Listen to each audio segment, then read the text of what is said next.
ഈശോയിൽ ഏറെ സ്നേഹമുള്ളവരെ, 2004 ബ്രസീലിയൻ താരം ക്രിസ്റ്റിയാനോ ജൂനിയർ സുബ്രത പാലുമായി കൂട്ടിയിടിച്ച് ഗ്രൗണ്ടിൽ മരിച്ചു വീണു.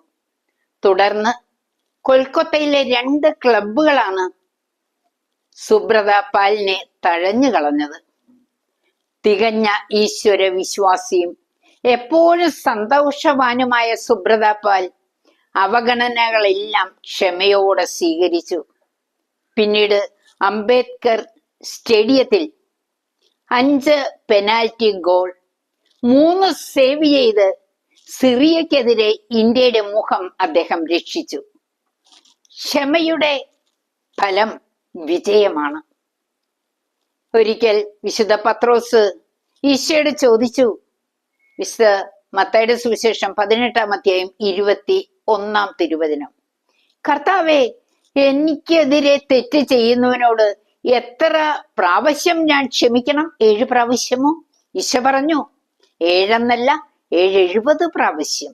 അതായത് അനന്തമായ ക്ഷമ ഈശോ നമ്മിൽ നിന്ന് പ്രതീക്ഷിക്കുന്നുണ്ട്. സ്നേഹമുള്ളവരെ, ഈ പഠിപ്പിച്ച പാഠം പ്രാവർത്തികമാക്കുന്ന ഒരു രംഗമുണ്ട്. ഗാഗുൽത്ത മലയില് ഈശോ മരണവേദനയാൽ പിടയുന്ന സമയത്ത് പ്രാർത്ഥിച്ചു, പിതാവേ, അവർ ചെയ്യുന്നതെന്ന് അവരറിയുന്നില്ല, അവരോട് ക്ഷമിക്കണമേ.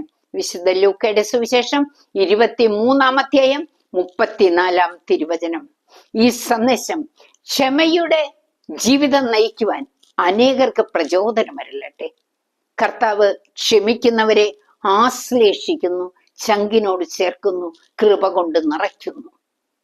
പ്രിയപ്പെട്ടവരെ, ദൈവത്തിന്റെ കൃപ കൂടുതൽ കൂടുതൽ സ്വന്തമാക്കാൻ ഈ സന്ദേശം സഹായകമാകട്ടെ.